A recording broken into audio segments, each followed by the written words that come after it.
우리는 지난 시간에 민수기 전체에서 이스라엘 백성들의 가장 결정적인 실패의 순간을 보았습니다.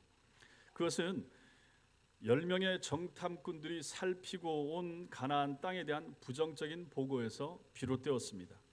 그들의 마음에 그 땅의 거민들에 대한, 그리고 그들과 싸워야 할 전쟁에 대한 두려움이 있었습니다. 이 두려움은 그들의 보고를 전해 들은 백성들에게도 그대로 전달되어서 모든 백성들이 두려워하며 통곡하고 다른 지도자 세워 애굽으로 돌아가자 하는 결정을 하기에 이르렀던 것입니다. 이렇게 백성들은 하나님께서 아주 오래 전부터 주시겠다고 약속하신 땅인 가나안 땅을 거절하고 말았습니다. 오늘은 이렇게 가나안을 거절한 이들을 향한 하나님의 조치를 통해서 하나님께서는 어떠한 분이신가, 그리고 하나님께서는 죄인들을 어떤 방식으로 용서하시는가, 하나님께서 받으시는 회개는 어떤 것인가, 이러한 부분에 대해서 오늘 내용을 중심으로 살펴보겠습니다. 같이 나눌 때 여러분과 저에게 하나님의 깨닫게 하시는 은혜가 있게 되길 바랍니다. 먼저는 하나님의 용서를 우리가 알 필요가 있습니다. 하나님의 용서, 오늘 드리는 이 첫 번째 대지와 두 번째 대지의 내용들, 여러분들이 평소에도 잘 알고 있는 용서와 회개에 대한 것입니다. 그런데 혹시라도 여러분들이 용서와 하나님의 회개하심에 대하여 정확하게 알지 못하고 신앙생활을 했을 수도 있습니다. 그렇다면 오늘 이 시간 이 말씀을 통하여 하나님의 용서가 무엇인가, 그리고 하나님의 회개라고 하는 것은 하나님 앞에 회개할 때 어떤 방식으로 해야 하는가, 여러분들이 제대로 잘 배우시기 바랍니다. 이스라엘의 불신앙과 불순종에 대하여 하나님께서는 12절에서 이제 전염병으로 그들을 쳐서 멸하시고 그들보다 크고 강한 나라 새롭게 만들어 주시겠다 모세에게 말씀하십니다. 야 모세야, 걱정하지 마. 이 백성 봐라. 이 백성들이 10명이 부정적으로 보고하고 거기 다 따라서 다 따라가지.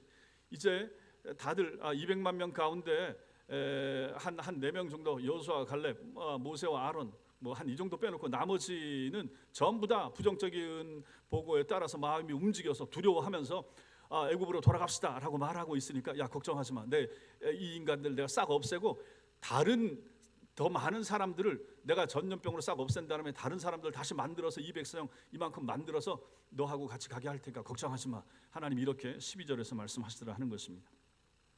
그러자 모세가 이번에도 또 하나님 앞에 엎드려서 용서를 구합니다. 그 내용이 우리가 지금 읽었던 13절부터 19절까지 내용이 되는 거죠. 간절히 하나님 그렇게 하지 마십시오. 하나님 그렇게 하시면 안 됩니다 라고 하면서 하나님 앞에 기도하는 내용이 13절부터 19절까지 나옵니다. 그리고 간절히 기도하고 나니까 하나님께서 20절에서 말씀하십니다. 20절 읽겠습니다. 시작. 여호와께서 이르시되 내가 내 말대로 사하노라.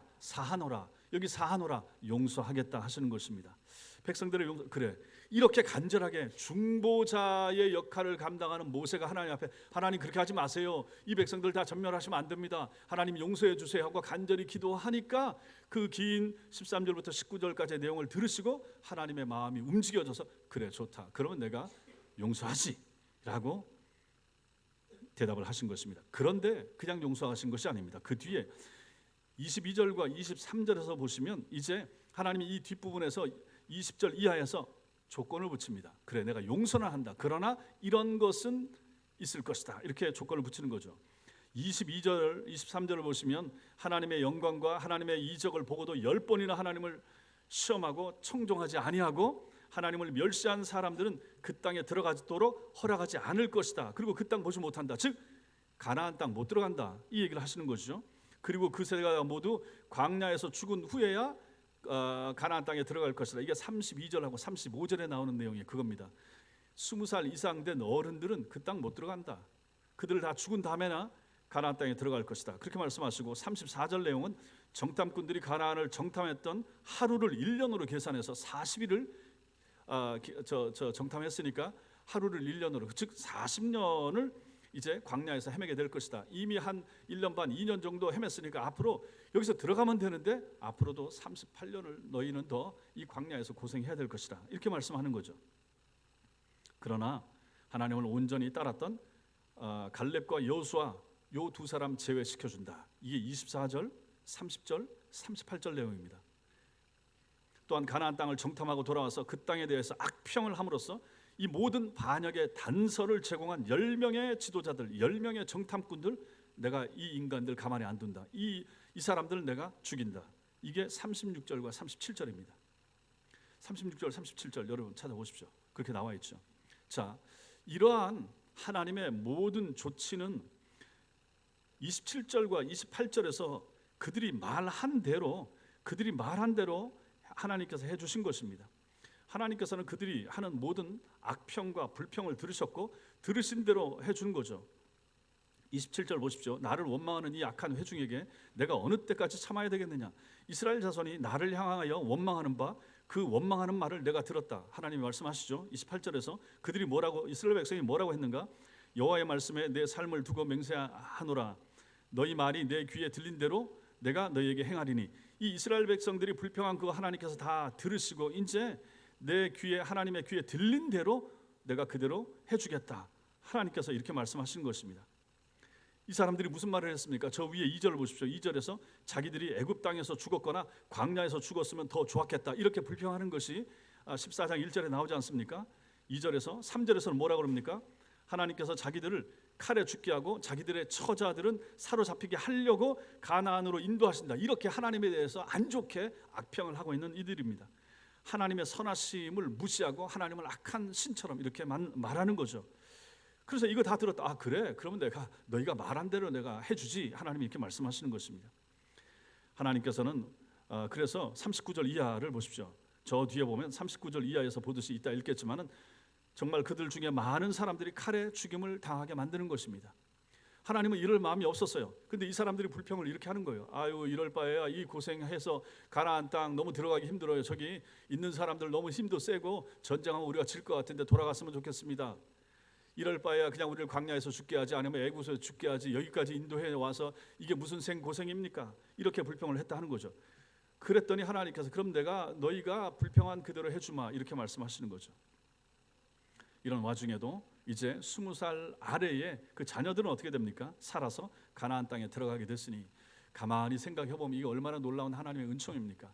이렇게 불신앙적인 보고를 하고 거기에 반응을 하고 거기에 동조해서 한 4명 정도 빼놓고는 200만 명 가운데 대다수의 사람들이 다 불평하는 이런 와중에도 하나님께서 20살 아래 어린 것들이야, 이것들이 뭐 알겠는가 싶으셔서 하나님께서 은혜와 자비를 베푸셔서 이들은 이제 살려서 38년 후에 가나안 땅에 들어가게 하신 것입니다. 자, 성도 여러분, 여기서 우리가 좀 질문을 해볼 필요가 있습니다. 하나님께서 20절에서 분명히 내가 내 말대로 사하노라, 용서해 준다 말씀하셨죠. 근데 21절은 어떻게 시작합니까? 그러나 하고 시작을 합니다. 그러나로 시작하는 이 뒤에 나오는 말이 뭡니까? 심판에 대한 내용이 나오는 거예요. 심판의 말씀을 보면 이렇게 하시겠다라고 하는데 이게 다 무서운 말씀 아닙니까? 내가 다 쓸어버리고 땅에 못 들어가게 하고 여호수아와 갈렙 빼놓고는 못 들어간다. 25절에 아말렉인과 가나안이 골짜기에 있다.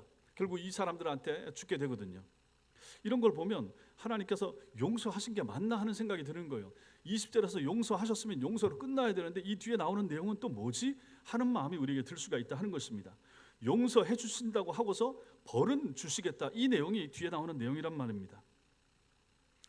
여러분과 제가 우리가 흔히 생각하는 용서를 이 상황에 만약에 적용을 해보면 하나님께서 죄를 사한다라고 말씀하셨으면 21절 이하에 있는 모든 내용은 나오면 안 되는 내용이었다 하는 것입니다. 여러분과 제가 생각했을 때 용서면 용서로 끝나야지, 용서한다고 해놓고 벌은 또 뭐란 말입니까? 이렇게 물을 수 있어야 되는 거죠. 우리는 그렇게 생각한다는 것이죠. 용서를 했으면 벌이나 징계 없어야 되는 게 진짜 용서 아니겠습니까? 그런데 우리가 생각하는 이런 용서를 하나님께도 적용을 해서 하나님도 그렇게 하셔야죠라고 말할 수 있는가? 이게 이제 문제가 되는 거예요. 우리가 생각했을 때 용서와 하나님께도 적용을 해서 하나님도 이렇게 하셔야 됩니다, 이렇게 말할 수 있는가 하는 것이죠. 성도 여러분, 여러분과 제가 우리가 아는 하나님은 어떤 분이십니까? 하나님이 어떤 분이십니까? 하나님 우리가 아는 대로 우리의 모든 죄를 다 용서하시는 분이십니다. 무슨 죄라도 용서해 줄 수 있는 분이십니다. 성령 회방죄만 빼놓고는 다 용서해 주십니다. 성령 회방죄는 여러분과 저 같은 사람은 죄를 질 수가 없는 그런 부분입니다. 그러니까 우리하고 상관이 없는 거예요. 결국 여러분과 제가 이 땅을 살아가면서 지을 수도 있는 가능성이 있는 모든 죄, 뭐를 짓더라도 만약에 하나님은 다 용서해 주실 수 있다 하는 것이죠. 그러나 이와 관련하여 하나님께서 친히 모세에게 알려주신 모세에게 하신 말씀이 있습니다. 출애굽기에 나오는 말씀인데 금송아지 숭배한 사건이 있죠. 모세가 하나님 앞에 십계명 받으려고 올라가 있는 동안에 안 내려오니까 40일 동안 안 내려오는 동안에 밑에 있는 사람들이 이제 우리 하나님을 만들어 달라, 보여 달라 아론에게 얘기하고 그랬더 결국은 금 목걸이 귀걸이 다 가져와서 그거 가지고 금으로 만든 송아지를 만들어 놓습니다. 그랬을 때 하나님께서 하신 말씀이 출애굽기 34장 6절과 7절에 나옵니다. 같이 읽겠습니다. 시작. 여호와께서 그의 앞으로 지나시며 선포하시되 여호와라 여호와라 자비롭고 은혜롭고 노하기를 더디하고 인자와 진실이 많은 하나님이라. 인자를 천대까지 베풀며 악과 과실과 죄를 용서하리라. 그러나 벌을 면제하지는 아니하고 아버지 악행을 자손 3, 4대까지 보응하리라. 자, 이 말씀이 중요합니다. 하나님께서는 자비롭고 은혜롭고 노하기를 더디하시고 인자와 진실이 많으신 하나님이신 것은 분명합니다. 인자를 천대까지 베풀고 하나님께서 모든 악과 과실과 죄를 용서하시는 하나님이라고 모세가 알고 있습니다. 모세가 고백합니다. 맞습니다. 그러나 여기서 우리가 절대 놓치지 말아야 될 것이 무엇입니까? 하나님께서는 악과 과실과 죄를 용서하시지만 바로 그 뒤에 있는 부분 벌을 면제하지는 아니하고, 이 부분을 우리가 알 필요가 있다 하는 것입니다. 하나님께서 벌은 면제하지 않는다 하는 거예요. 여기서 나타나는 하나님의 두 가지 성품이 있습니다. 이게 바로 하나님의 사랑과 공의가 되는 것이죠. 사랑은 뭡니까? 사랑은 조건 없이 용서하는 것이 무조건 용서해 주는 거예요. 공의는 뭡니까? 벌에 대해서 그 벌을 받게 하는 겁니다. 죄를 지은 것만큼 벌을 받게 하는 것, 이게 공의가 되는 것입니다. 하나님의 사랑과 공의, 우리는 하나님의 사랑을 잘 압니다. 공의도 알죠. 그러나 늘 생각하셔야 됩니다. 하나님의 사랑과 공의는 항상 같이 가는 것입니다. 사랑만 너무 강조될 수 없습니다. 사랑의 하나님의 이면에 공의의 하나님도 되신다라는 것을 꼭 기억을 하셔야 됩니다. 오늘 본문에서 우리가 보는 것이 바로 그것입니다. 모세가 기도한 대로, 그리고 모세에게 말씀하신 대로 하나님께서는 20절에 그 백성의 죄를 다 사하겠다. 모세가 기도했고 좋아, 내가 용서하겠다 하셨습니다. 그런데 그 뒤에 벌은 내가 면제해 주지 못한다, 이렇게 말씀하신 거죠. 그렇다면 우리는 또 이렇게 물을 수 있습니다. 아니 그게 무슨 용서예요? 용서해 주려면 다 없애야지, 이렇게 생각할 수가 있는 것입니다. 그때 성경이 우리에게 보여주는 본보기가 하나 있습니다. 성경이 그렇게 질문할 수 있는 우리에게 보여주는 본보기 샘플이 있습니다. 그게 뭡니까? 예수 그리스도의 십자가 죽으심이라 하는 것이죠. 하나님께서는 독생자 예수님을 화목제물로 이 땅에 보내셔서 저주의 십자가 위에 달려 죽게 하셨습니다. 하나님이 택하신 모든 사람들이 받아야 될 율법의 저주와 형벌이 십자가 위에 그리스도께 남김없이 부어진 것입니다. 하나님께서 죄인인 여러분과 저를 사랑하시고 우리의 죄를 모두 용서하십니다. 용서하시는데 그냥 말로만 용서하는 것이 아니라 하는 거죠. 그 용서는 하되 벌은 누군가 대가는 치러야 된다 하는 것입니다. 그 대가를 우리에게 안 돌리겠다 하는 거죠. 그럼 누군가는 우리가 지었던 죄, 형벌, 그 죄에 대한 형벌, 그 죄가 얼마나 큰가? 그 죄의 첫 번째 죄가 뭡니까? 아담과 하와가 선악과 따먹은 죄입니다. 여기서부터 이걸 원죄라고 말하죠. 이 원죄에서부터 여러분과 제가 일상을 살아가면서 짓는 모든 죄악이 나오는 것이죠. 마음속에 일어나는 죄, 행동의 죄, 삶 가운데 죄, 이 모든 죄가 이 원죄에서부터 비롯되고 자범죄가 있습니다. 이 두 가지 죄, 이 두 가지 죄를 하나님께서 용서를 하시는데 좋다, 용서하겠다. 용서하는데 이 용서의 범위도 아담부터 예수님 재림할 때까지 올 모든 인류에 대하여 이 중에서 택함 받은 하나님의 사람들의 모든 죄를 용서하시겠다, 이렇게 하나님께서 말씀하셨는데, 그러나 그냥 용서하지는 않겠다. 누군가 그 죄에 대한 아담이 지었던 원죄와 자범죄, 그리고 너희들이 인생을 살아가면서 짓게 될 자범죄에 대한 대가를 누군가는 치러야 된다. 너희들에게는 치르지 않겠다. 그래서 하나님께서 그 죄의 값을 물은 사람, 물은 사건, 그것이 바로 십자가 사건이라 하는 것입니다. 그래서 예수께서 여러분과 저의 죄를 대신 지고 2000년 전 십자가 위에서 죽으시고, 그 예수 그리스도의 십자가 사건이 우리에게 보여주는 하나님의 놀라운 성품 두 가지, 사랑과 공의입니다. 그 사랑이 얼마나 사랑했는가? 자기 아들까지 내어줘서 여러분과 저 같은 악한 사람들을 위하여 대신 죽게 할 정도로 하나님은 여러분과 저를 사랑하신 것입니다. 그리고 하나님께서는 여러분과 제가 지었던 죄를 얼마나 미워하시는가, 아담과 모든 하나님의 사람들이 지었던 그 죄를 얼마나 미워하시는가, 그것은 자기 아들이라도 그 죄값을 대신 감당한다 그러면 그 아들이라도 죽어야 될 정도로 하나님의 공의는 확실하다 하는 것입니다. 이것이 바로 하나님의 사랑과 공의가 십자가 위에서 나타난 놀라운 사건이 된다 하는 것이죠. 그러니 하나님은 이런 분이십니다. 많은 사랑과 무한한 사랑을 가지고 계시지만 죄에 대해서는 끝까지 찾아가시고 그 죄에 대하여 형벌을 치르게 하시는 분이 공의의 하나님이시고 바로 우리 하나님이시라 하는 것이죠. 하나님께서 죄인인 우리를 사랑하시고 우리의 죄를 모두 용서하시지만 아담의 원죄에 대한 벌과 여러분과 저 우리의 불신앙의 죄악에 대한 벌은 면제하지 않으시고 그 아들에게 대신 당하게 하신 것입니다. 용서는 하시지만 벌은 받도록 하시는 것이 바로 하나님의 사랑과 공의라 하는 것이죠. 이것 때문에 여러분과 제가 살게 된 것입니다. 이것을 알 때, 이것을 믿을 때 우리는 복음을 아는 거예요. 이게 바로 복음입니다. 그냥 십자가가 아닙니다. 그냥 십자가 목걸이가 아닌 것입니다. 그냥 십자가가 중요한 것이 아닙니다. 여기에 하나님의 사랑, 여기에 하나님의 공의가 결정적으로 나타나는 것이기 때문에 중요한 것이라 하는 것입니다. 이것을 가지고 우리가 구약 성경에서 한 가지 예를 볼 수가 있습니다. 대표적인 예가 나옵니다. 사무엘하 11장에 보면 다윗이 나옵니다. 우리가 잘 아는 내용입니다. 다윗이 자기의 수하에 있는 장군 우리아의 장군의 부인을 빼앗은 것입니다. 그 부인의 이름이 뭐죠? 바세바입니다. 다윗이 바세바를 취하여 간음죄를 짓죠. 그리고 이것이 드러나지 않도록 하기 위하여 그 아들 충성스러운 장군인 우리아를 전쟁 맨 앞에 내모내고 너희들은 뒤로 물러와라. 결국은 죽게 만들었습니다. 살인죄까지 진 거죠. 그리고 나서 시간이 흐른 다음에 하나님께서 나단 선지자를 보내어서 책망을 하게 됩니다.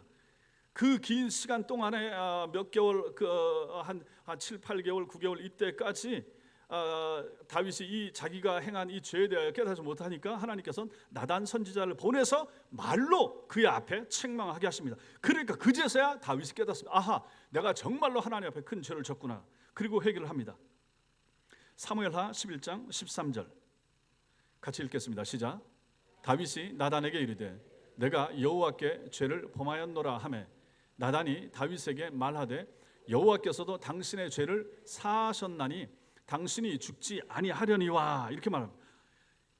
이제 나단이 책망하니까 그때 깨닫습니다. 깨닫고 내가 잘못했습니다. 내가 정말 죄를 졌습니다. 내가 이거 무지했습니다. 라고 회개를 하니까 하나님께서 당신의 죄를 사하셨습니다. 이렇게 용서를 해줍니다. 하나님이 용서하신 것이죠. 그리고 뒤에 이어지는 말이 14절에 나옵니다. 14절 읽겠습니다. 시작. 이 일로 말미암아 여호와의 원수가 크게 비방할 거리를 얻게 하였으니 당신이 낳은 아이가 반드시 죽으리이다. 이 일로 말미암아 당신이 저지른 이 죄로 말미암아 여호와의 원수가 즉 사단이 춤추고 좋아할 일이 생겼으니 이거 그냥 넘어갈 수 없습니다. 당신이 낳은 아이가 죽어야 됩니다. 이렇게 말하는 거죠. 용서는 해줍니다. 용서는 해주지만 불륜의 결과로 태어난 아이는 죽어야 됩니다. 이게 이제 하나님의 징계가 되는 거죠. 그래서 아이가 태어난 지 8일 만에 죽게 됩니다. 그리고 10절 말씀이 또 그 뒤에 이어집니다. 읽겠습니다. 시작. 이제 내가 나를 업신여기고 햇사람 우리아의 아내를 빼앗아 내 아내로 삼았은즉 칼이 내 집에서 영원토록 떠나지 아니하리라. 이게 하나님의 징계예요. 이제 용서를 해줘요. 용서는 해줬는데 저 뒤에 보세요. 아내를 빼앗아 네 아내로 삼았기 때문에 칼이 즉 너희 집안에서 이제 분란이 일어나게 될 것이라 이렇게 말씀하게 되는 거죠. 그 다음에 11절 말씀도 나옵니다. 시작. 여호와께서 또 이와 같이 이르시기를 보라 내가 너와 내 집에 재앙을 일으키고 내가 내 눈앞에서 내 아내를 빼앗아 내 이웃들에게 주리니 그 사람들이 내 아내들과 더불어 백주에 동침하리라. 이 말씀대로 이후에 다윗의 집안에서 어떤 일이 일어납니까? 아들들이 반란을 일으키죠. 아들 암논이 일어나서 반란을 한번 일으키고 그 다음에 압살롬이 또 일어나서 반란을 일으켜서 형제들을 죽이고 피바람 나는 그러한 일들이 다윗 가문에서 일어납니다. 이러한 살육이 연이어 일어나는 거죠. 그리고 나중에 다윗의 아내들이 압살롬에게 겁탈당하는 패륜이 뒤따랐다 하는 것을 우리는 이 사무엘서를 통해서 읽었습니다. 바로 이것이 하나님이 다윗의 죄를 용서는 하시지만 그 죄악에 따르는 징계는 피해갈 수 없다 하는 것을 우리에게 보여주는 아주 명확한 샘플이 되는 것입니다. 성도여 왕으로서 다윗이 지은 죄 내가 너를 사하노라 라는 한마디 말로 용서할 수 있는 성질이 아니었다 하는 것이죠. 다윗도 벌은 면제받지 못한 것입니다. 예, 죄는 누구도 지을 수가 있습니다. 그러면 그 죄에 대한 징계도 우리가 실제로 생각을 해야 된다 하는 것입니다. 여러분과 저도 마찬가지입니다. 성도인 우리가 세상을 살다가 죄를 범할 수 있습니다. 그 죄악을 깨닫고 하나님 앞에 회개를 하기만 하면 우리는 다 용서를 받습니다. 그러나 범죄의 경중과 형편에 따라서 그 죄악으로 인한 징계가 있을 수도 있고 그렇지 않을 수도 있다 하는 사실을 여러분들이 절대로 놓치면 안 됩니다. 무슨 죄를 져도 내가 주님 앞에 나와서 울었어요, 회개했어요, 입으로 고백했어요, 다 용서해 주고 자 이제 없었던 걸로 해주세요. 우리는 이렇게 하고 싶지만 하나님은 그렇게 안 하신다 하는 것입니다. 그래서 성도 여러분, 여러분들이 살아가면서 우리의 생활 가운데서 우리의 일상 가운데서 당하는 어려움과 아픔과 고난과 이런 것들이 있을 수가 있습니다. 이게 잘 생각을 해보셔야 됩니다. 우리가 의롭게 살았음에도 불구하고 이런 일이 있을 수가 있습니다. 이게 대표적인 경우가 욥 아닙니까? 내가 잘못한 죄가 없는데도 불구하고 하나님이 내 신앙의 성장과 성숙 업그레이드를 위하여 연단을 줄 수가 있습니다. 자, 이런 일도 있습니다. 그러나 그거 말고 많은 경우에 여러분과 제가 이 땅에서 당하는 질병도 마찬가지고 어려움도 마찬가지고 집안의 우환도 마찬가지고 그것이 여러분과 제가 지었던 죄에 대한 하나님의 보응으로서 오는 경우도 있을 수가 있다 하는 것입니다. 그러니 이것을 우리가 놓치면 안 되는 거죠. 우리가 잘못한 것에 대한 크기에 따라서 어떤 것은 그냥 넘어갈 수가 있습니다. 여러분과 제가 죄를 지은 것이 크게 남한테 해를 끼친 것이 아니라 그런 것 같으면 그냥 우리가 양심에 찔리고 내가 이거 잘못했구나, 내가 신자로서 이렇게 살면 안 되겠구나, 이렇게 마음에 하나님 앞에 책망을 받고 넘어갈 수도 있는 것이 있는 반면에 그렇지 못하고 다른 사람들에게 실제적인 아픔과 어려움을 만약 끼쳤다 그러면 그걸 대충 말로 퉁치고 넘어갈 수가 있겠는가 하는 것이죠. 하나님, 내가 잘못했습니다. 만약에 교회 안에서 남의 돈을 만약에 뭐 잘못된 방법으로 해서 손해를 입혔다든지 뭐 이렇게 했다든지 그걸 가지고 내가 회개했습니다라고 해서 그냥 넘어갈 수가 있겠는가 하는 것이죠. 아니라 하는 것이죠. 삭개오 같은 경우도 보지 않습니까? 자기가 토색한 그 재물의 절반을 떼어서 가난한 자들에게 주고 남의 돈을 잘못 빼앗은 것에 있으면 4배나 갚겠습니다. 자, 이런 모습이 바로 하나님 앞에서 정당한 회개의 모습이 된다 하는 것이죠. 내가 남에게 손해를 끼치고 아픔을 끼쳤는데 물질적인 피해를 끼쳤다든지 육체적인 어떤 아픔을 끼쳤다고 하면 그것을 가지고 대충 말로 하고 내가 하나님 앞에 회개했으니까 넘어갑니다. 이게 되겠는가? 안 되는 거죠. 세상 법에도 그거 안 되지 않습니까? 하나님 앞에서도 마찬가지를 하는 것이죠. 회개는 회개대로 하시오. 그럼에도 불구하고 내가 배상이나 보상이나 변상이 필요한 부분이 있으면 해야 된다 하는 것입니다. 그런 걸 잘 안 할 때 못할 때 하나님께서 그 사람을 징계하고 그 가정을 징계하고 아니면 어떤 물질을 가져간다든지 아니면 건강을 친다든지 해서 깨닫게 하시고 하나님 앞에서 돌이키게 하시고 낮아지게 하시고 엎드리게 하는 것이 바로 하나님의 징계고 하나님의 공의라고 하는 것입니다. 그래야 정당한 거 아니겠습니까? 우리 하나님이 이런 분이다라고 하는 것을 우리는 여기서 보게 되는 것입니다. 그런데도 우리는 이것을 감사하게 생각해야 됩니다. 신자가 여러분과 제가 이 땅에서 당하는 징계와 벌은 땅에서 끝입니다. 여기서 끝이에요. 땅에서 아플 수 있습니다. 잘못할 수 있습니다. 그 잘못한 것에 대한 징계는 이 땅으로 끝납니다. 이걸 가지고 다시 다음 생애까지 넘어가서 하나님 앞에서 자, 너 땅에서 지었던 죄에 대해서 그때 충분히 다 네가 대가를 치르지 않았으니까 여기서 나머지 대가를 치르자. 우리 하나님 이러지 않는다는 것입니다. 이 땅에서 끝내고 마신다 하는 것이죠. 그러나 불신자들은 그렇지 않습니다. 불신자들은 이 땅에서 자기가 이 땅에서 악하게 행하고 살았던 것에 대한 대가를 다 안 지불할 수도 있습니다. 다 하나님이 그들에게 묻지 않을 수 있습니다. 하나님이 내버려 두실 수도 있죠. 유기된 자라든 그냥 내버려 두는 거죠. 오히려 더 잘 살고 떵떵거리면서 살 수 있습니다. 더 평안하게 살다가 이 땅에서 잘 먹고 잘 살다 죽을 수 있습니다. 하나님이 왜 그렇게 하시는가? 우리가 봤을 땐 답답하고 저 못된 사람은 이 땅에서 하나님이 징계하시지 왜 그냥 살게 내버려 두십니까? 라고 물을 수 있지만 그렇게 생각할 필요가 없다는 것입니다. 그 다음 생에서 철저하게 하나님께서 갚으실 것이기 때문에 그런 것입니다. 하나님 앞에서 영원한 징벌을 받을 시간이 있기 때문에 하나님이 내버려 두시는 거죠. 그러나 신자는 다릅니다. 신자들은 다음 생에서는 하나님 앞에 상급과 칭찬과 위로와 격려 이것만 있는 거예요. 아니 천당 가서 이 땅에서 못다 받은 징계에 대한 것이 남아있으면 어찌 되겠습니까? 안 된다는 거죠. 그래서 성도들은 이 땅에서 혹시라도 잘못 안 하면 좋지만 잘못한 것이 있으면 이 땅에서 다 풀고 가고 털고 간다 하는 것이죠. 그래서 여러분과 제가 회개를 잘하는 것이 필요합니다. 하나님은 이런 분이시다. 바로 첫 번째 알아야 될 것이 이런 부분이 되는 것이죠. 하나님은 사랑이시다. 그리고 하나님은 공의이시다. 하나님은 그 공의의 하나님이시기 때문에 모든 악과 모든 죄에 대하여 철저하게 물으신다. 여러분과 제가 그렇다. 그러므로 우리는 살아가면서 죄를 안 짓기 위해서 애를 써야 된다. 남에게 해를 끼치지 않기 위하여, 말씀 따라 살기 위하여, 십계명 우리가 고백하는 대로 살기 위하여, 남의 가정에 남에게 해나 피해나 손해를 끼치지 않기 위하여 사는 것이 얼마나 하나님이 우리에게 말씀하고 있는 율법이고 법도인가 하는 것을 제대로 잘 아는 것이 필요하고, 그래서 깨끗하게 살아야 되고, 그러나 그렇게 살다가도 연약할 수가 있고 무너질 수가 있고 잘못할 수가 있으니까 그때는 하나님 앞에 나와서 철저하게 회개를 하고 돌이켜야 되고, 그러면서도 우리가 혹시 회개했음에도 불구하고 하나님 앞에서 치러야 될 주님이 원하시는 분량의 대가나 응벌이 있다 그러면 받아야 된다 하는 것이죠. 그것마저 없기를 바라는 것, 이거는 합당한 모습이 아니라 하는 것을 오늘 말씀에서 보게 되는 것입니다. 이게 첫 번째입니다. 두 번째로 우리가 보는 것은 참된 회개가 무엇인가 하는 것입니다. 참된 회개가 무엇인가? 본문에서 우리는 회개의 두 가지 모습을 봅니다. 회개의 두 가지, 회개를 크게 둘로 나눌 수 있습니다. 첫째는 모세의 기도를 통해 나타나는 참된 회개가 있는 것이고, 둘째는 이스라엘 백성들의 이 태도를 통해서 나타나는 거짓된 회개, 잘못된 회개의 모습을 보게 됩니다. 39절부터 45절에 나타나는 이 백성들의 모습, 백성들의 태도 한번 보겠습니다. 39절에서 보시면 그들은 그 앞에 보세요. 26절부터 28절까지 나오는 모든 하나님의 말씀을 듣고 이제 이 사람들이 슬퍼합니다. 여기 26절부터 나오는 말씀이 다 뭡니까? 너희에게 내가 갚아주리라, 너희가 죽을 것이다 하는 얘기죠. 29절에 너희 시체가 광야에서 엎드려질 것이다. 20세 이상 된 사람, 원망한 사람 전부가 30절에 갈렙과 여호수아 빼놓고는 다 죽는다. 32절에 너희 시체가 광야에 엎드려질 것이다. 33절에 40년을 광야에서 방황하는 자가 될 것이다. 이런 얘기를 쭉 합니다. 35절에도 맨 끝에 그들이 이 광야에서 소멸되어 거기서 죽으리라. 이건 뭐 아주 무서운 심판의 말이 쭉 이어지고 있는 것입니다.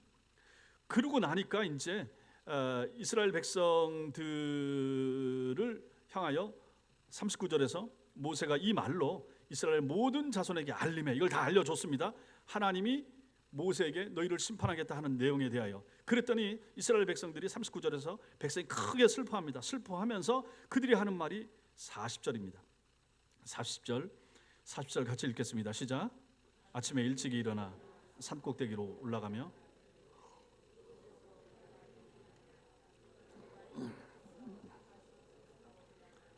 우리가 범죄하였음이니이다. 여기 보십시오. 이스라엘 백성들이 아침에 일찍 일어나 산 꼭대기로 올라가고 있습니다. 그리고 말합니다. 우리가 여기 있습니다. 우리가 여호와께서 허락하신 곳으로 올라갑니다. 우리가 잘못했습니다. 우리가 범죄했습니다. 이렇게 말합니다. 이게 무슨 말입니까? 이스라엘 백성들은 지금 범죄했다고 모세 앞에서 자백을 했죠. 회개를 하는 거예요. 자, 그러면서 그들이 뭘 합니까? 하나님께서 허락하신 곳으로 올라가겠습니다라고 말하고 있습니다. 하나님이 허락하신 곳이 어디입니까? 가나안 땅입니다. 가나안 땅으로 지금 올라가면서 이 얘기를 하는 거예요. 조금 전만 해도 어떻게 했습니까? 하나님께서 자기들을 죽이려고 이 땅으로 애굽에서 데리고 나왔습니까? 여기서 이 고생하게 했습니까? 그럼 하면서 하나님에 대해서 원망하고 불평하고 악평했죠. 그랬더니 이제는 어떻게 합니까? 울며 불며 안 가겠다고 한 땅에 이제 올라가겠다는 거예요. 이제는 하나님께서 그 불평한 것에 대하여 너희는 징계를 받아야 된다. 너희는 이제 거기 못 들어간다. 너희는 다시 광야로 나가라, 돌아가라. 이렇게 말했음에도 불구하고 이 사람들이 잘못했습니다. 그렇게 잘못은 인정하면서도 굳이 이제 하나님께서 가지 말라고 한 땅으로 올라가고 있다 하는 것이죠. 그들은 이렇게 하면 안 됩니다. 이들은 어떻게 해야 됩니까? 38년 동안 광야에서 방황해야 됩니다. 여호수아 갈렙 빼놓고는 이제 다시 광야에서 그들은 다 20살 이상 됐던 사람들은 전부 다 하나님이 허락하지 않았기 때문에 광야에서 죽어야 됩니다. 그래서 하나님께서 25절에서는 이렇게 말씀하시죠. 아말렉인과 가나안인이 골짜기에 거주한다. 그들이 그 위에 있다. 너희는 내일 돌이켜서 그 길로 가지 말고 홍해 길을 따라 광야로 들어가라. 아말렉인과 가나안인이 저기 가나안 입구에 거기 골짜기에 있으니까 올라가면 큰일 난다. 올라가지 말고 광야로 돌아가라. 왜냐하면 이 사람들이 순종해서 하나님께서 오케이 해서 들어갔다 그러면 저들을 이길 수 있는 힘도 주시고 하나님이 물리쳐 줄 텐데 이들이 지금 불평하고 그래서 징계를 받아서 다시 광야 생활 38년을 하게 되니까 광야로 돌아가라 하나님이 말씀하신 거예요. 그런데 이들이 지금 굳이 올라가겠다 이렇게 말하고 있는 것입니다. 이스라엘 백성들이 지금 진심으로 회개하는 것이라면 그들은 하나님이 명령하신 대로 돌이켜 광야로 다시 들어가야만 합니다. 그런데 그들은 모세의 경고도 무시한 채 가나안을 향해서 올라가고 있습니다. 이게 41절부터 44절까지의 내용이 이겁니다. 41절부터 올라가는 거예요. 이 사람들은 자기들이 범죄했다고 고백은 했지만 자신들을 향한 하나님의 의도, 하나님의 계획은 무시하는 거죠. 무지한 거예요. 하나님의 뜻과 생각에는 크게 마음을 두지 않습니다. 하나님은 뭐라고 말씀하시든지 간에 내 뜻대로 그냥 저는 할랍니다. 이 마음을 가지고 있는 거예요. 하나님께서 주시려는 징계 받을 준비가 안 돼 있는 거예요. 너희는 징계 받아야 된다. 38년 동안 광야에서 헤매야 돼. 그리고 너희 20살 이상 된 사람 다 죽을 거야. 하나님이 말씀하셨는데도 불구하고 그걸 무시하고 있는 거예요. 그래서 모세 경고를 흘려버리고 산지로 올라갔고 그 결과가 45절에 나옵니다. 45절 읽겠습니다. 시작. 아말렉인과 산간지대에 거주하는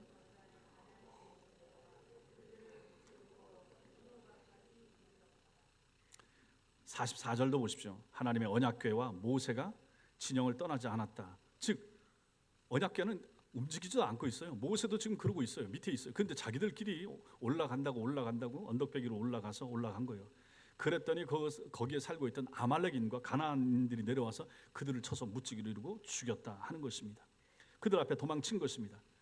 여러분 여기서 우리가 뭘 봅니까? 이게 어찌 회개한 사람들의 자세요 태도가 될 수가 있는가 하는 것입니다. 잘못은 인정하면서도 삶은 고치지가 않는 거예요. 잘못했어요 라고 말하면서도 고집은 계속 부리는 거예요. 내가 잘못했어요. 내 삶의 방식, 내가 생각한 거 하나님 잘못됐습니다. 그러면 고쳐야죠. 근데 이걸 안 고치고 있다 하는 것입니다. 지금 바로 이 백성들이 보이는 반응이 바로 율법적인 회개, 형식적인 회개, 전형적인 모습이 되는 것입니다. 모양은 엎드려서 그냥 회개했습니다 라고 말은 하지만은 생활과 삶과 마음은 안 고친 거예요. 그들은 하나님 앞에서 범한 죄 자체에 대한 슬픔이 동반된 회개가 아니라 그들이 당할 결과에 대한 두려움 때문에 그냥 형식적인 회개를 입술로만 한 거예요. 이것은 성경이 가르치는 회개가 아니라 하는 것입니다. 이러한 회개는 하나님과 무관하고 하나님을 모르는 상태의 회개인 것입니다. 하나님을 모르는 거죠. 알면 어찌 이렇게 회개할 수 있겠습니까? 자, 그렇다면 이제는 모세가 했던 바른 회개의 모습을 봅니다. 이게 이제 13절부터 19절까지 나타납니다. 모세의 기도에 나타난 거죠. 모세가 회개하면서 기도하는 거죠. 이게 이제 아까 우리가 읽은 부분입니다. 이런 모세의 태도는 백성들의 태도와 얼마나 다릅니까? 모세는 하나님을 아는 지식에 근거하여 기도하고 있지 않습니까? 하나님이 어떤 분이라고 하는 것을 알면서 모세는 그 하나님 앞에 기도하고 있는 것이죠.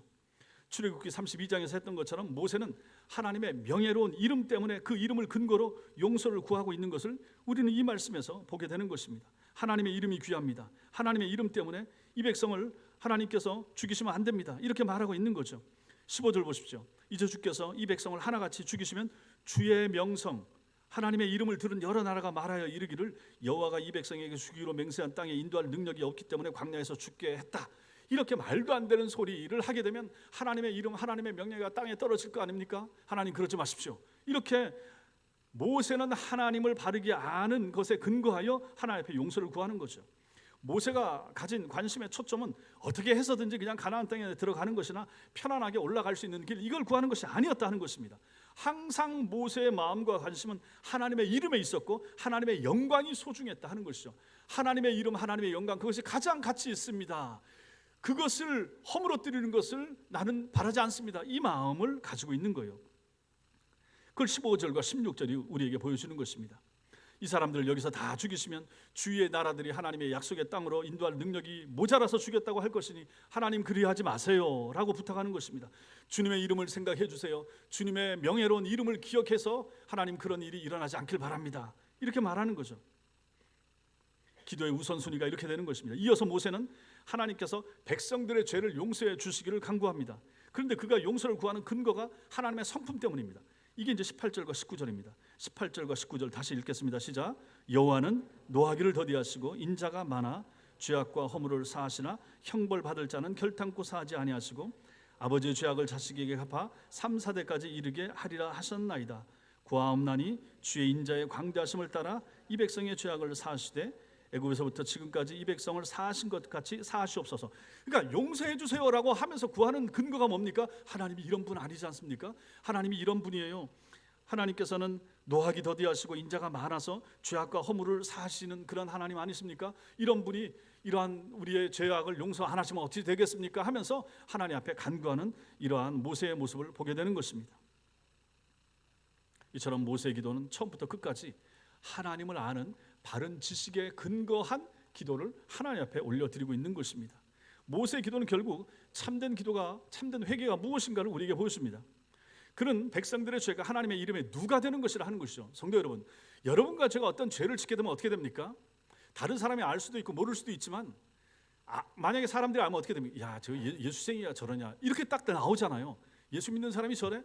그러면 예수 믿는 사람이라고 하는 그 사람들의 근거와 기준이 있다는 것입니다. 하나님을 안다, 하나님을 믿는다, 착하다, 선하다, 나쁜 짓 안 한다, 이런 일반적인 기준을 가지고 있는 사람들이 그 기준에 비춰봤을 때도 우리의 그 실수나 잘못은 용납이 안 된다 하는 것입니다. 결국은 그렇게 되면 누가 욕을 먹습니까? 우리가 믿는 예수가, 우리가 섬기는 하나님이, 그 이름이 더럽혀지는 거예요. 이것을 모세가 알았다 하는 것입니다. 그리고 만일 하나님께서 말씀하신 대로 이 백성을 멸하시면 하나님의 영예에 문제가 될 것이다, 이렇게 하는 거예요. 여러분과 제가 죄를 짓고 교회가 욕을 먹으면 어떻게 됩니까? 하나님의 이름이 가려지는 거예요. 야, 저 교회 봐라, 교인들이라고 하는 것들이 또 저런다. 며칠 전에도 저 구로에서 교회가 뭐 둘로 갈라져서 싸우는데 목사가 140원로 횡령을 했다, 그래가지고 교인들끼리 싸운다. 그러면 자기들끼리야 건물을 차지하고 뭘 차지하려고 하고 싸우겠지만 그 밖에 있는 불신자들은 뭐라고 보겠습니까? 그냥 돈 때문에 지극히 인간적인 아주 나쁜 놈들로 보지 않겠습니까?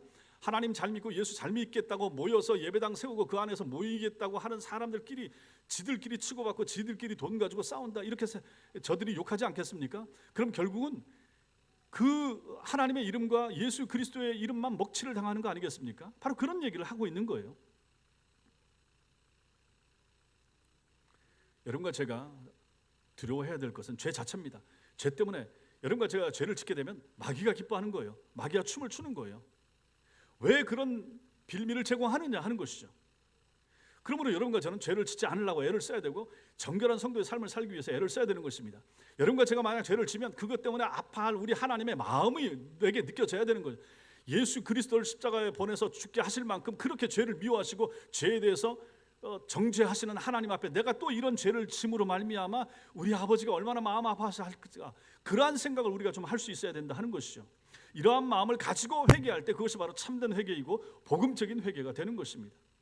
죄가 하나님과 우리 자신 사이의 관계를 깨뜨린 것을 슬퍼하는 것, 이것이 바로 참된 회개가 되는 것입니다. 내가 남에게 해를 끼치지 않을 수 있습니다. 그런데 내 마음속에서 저 사람을 미워하거나 질투하는 마음이 생겼습니다. 이걸 가지고 돌이켜서 내가 하나님 앞에서 회개를 해야 되는 거죠. 저 사람한테는 해가 없습니다. 저 사람도 모릅니다. 그렇지만 내가 하나님 앞에서 이런 악한 마음을, 나쁜 마음을, 원치 않는 마음을 품었잖아요. 그거 가지고 부끄러워할 줄 아는 사람, 이 사람이 바로 하나님 앞에서 참된 회개를 하는 사람이라 하는 것이죠. 여러분과 제가 이 땅의 성도들이 이렇게 살면 이 세상이 얼마나 깨끗해지겠습니까? 이 땅에 참 신자들이 한 10분의 1 정도밖에 안 됐지만 그럼에도 불구하고 이러한 여러분들이 세상에 나가서 정직하게 깨끗하게 바르게 남한테 해를 안 끼치고 오히려 어려움 당하는 사람들을 도와주면서 자비를 베풀면서 사마리아 사람같이 산다 그러면 세상이 그만큼 더 밝아지고 깨끗해지고 그로 말미암아 우리의 행실로 말미암아 주님의 이름이 영광을 얻게 되고 하나님의 교회가 높임을 받게 되지 않겠습니까? 주님은 바로 그것을 원하신다 하는 것입니다. 이런 것을 못할 때 이런 것은 바로 참된 회개가 되지 않는 것입니다. 사랑하는 성도 여러분, 오늘 본문이 우리에게 전해주는 메시지가 무엇입니까? 지식 없는 신앙은 매우 위험하다 하는 것입니다. 그래서 제가 말씀을 배우기를 그토록 강조하는 거예요. 성경을 알고 예수를 믿자 하는 것입니다. 무지한테 그냥 교회만 오고 성경만 들고 오고 하면 그것이 신앙생활 하는 거 아니라 하는 것이죠. 지식이 있어야 됩니다. 여러분들의 지성을 주님 앞에 바쳐서 지성을 헌신하시라. 그 사람이 참된 신자가 될 수 있다는 것입니다. 그래서 성경 읽기를 하는 거예요. 리딩 지저스를 하는 이유가 거기 있습니다. 성경을 모른 채 예수 믿는 사람들이 얼마나 많습니까? 하나님을 아는 지식과 우리의 신앙은 함께 가는 것입니다. 알아야 잘 믿습니다. 그래서 우리가 하나님의 성품과 그분의 일하시는 방식을 아는 바른 지식이 없다 그러면 우리도 이스라엘 백성들처럼 하나님의 영광을 가리면서 어리석게 그리고 무모하게 행동을 하게 되는 것입니다. 가지 말라, 징계 받는다 그러면 징계 받아야죠. 아이고 그래도 난 갑니다. 올라가다가 징계를 받잖아요. 그건 무지한 거죠. 어리석은 거죠. 왜 그러냐 하는 것이죠. 죄 지면 죄에 대한 벌을 받아요. 성도 여러분, 신자가 죄를 지면 하나님이 더 크게 그 죄를 찾아내게 되는 경우가 많아요. 그러므로 하나님을 안다고 하고 회심했다고 하는 성도는 죄를 짓지 않기 위해서 애를 써야 되는 거예요. 죄를 짓는 순간에 우리는 예수를 또 십자가에 못 박는 것이 되는 거예요. 그래서야 되겠습니까? 인간의 모든 죄는 하나님의 영광에 흠집을 내는 것입니다. 그러므로 우리는 하나님을 바로 알아야 됩니다. 사랑과 공의의 하나님에 대한 바른 지식이 필요합니다. 얼마나 우리를 사랑하시는지, 그러나 죄에 대해서는 얼마나 엄격하게 대가를 물으시는지 알아야 됩니다. 용서와 징계를 함께 내리시는 하나님에 대하여 정확히 알 필요가 있습니다. 그리고 죄를 짓지 않기 위해서 애쓰고 힘쓰는 모습이 여러분과 저에게 필요합니다. 혹시라도 죄를 짓게 되면 즉시 회개하고 주께로 돌이켜야 됩니다. 오, 하나님 잘못했습니다. 내가 말씀에 비춰봤을 때 잘못했습니다. 돌이켜야 됩니다. 그리고 죄를 짓지 않기 위해서 애를 써야 됩니다.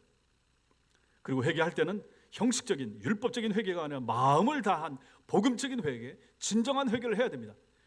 회개하고 죄짓고 회개하고 죄짓고 회개하고 죄짓고, 이게 회개입니까? 좀 더 나아져야죠. 그러면 안 된다 하는 것입니다. 회개했다고 하는 사람의 삶의 모습이 바뀌어져야죠. 더 성결해져야 되는 거죠. 앞으로도 여러분과 제가 하나님을 바로 알고 바로 믿고 바로 섬기는 은혜가 있게 되기를 바랍니다. 잘 알고 제대로 예수를 믿고 정직하게 예수를 믿고 성실하게 하나님을 섬기고 충성하면서 섬기고 죄 안 짓고 주님을 섬기고, 죄를 짓더라도 즉시 회개하고 남에게 피해를 안 주고 남에게 아픔과 고통을 안겨주지 아니하고 하나님 앞에서 성실하고 또 정직하게 바르게 말씀 따라 살아가기 위해서 애를 쓰고 힘쓰는 여러분과 제가 되시기를 주님의 이름으로 축원합니다. 기도하겠습니다.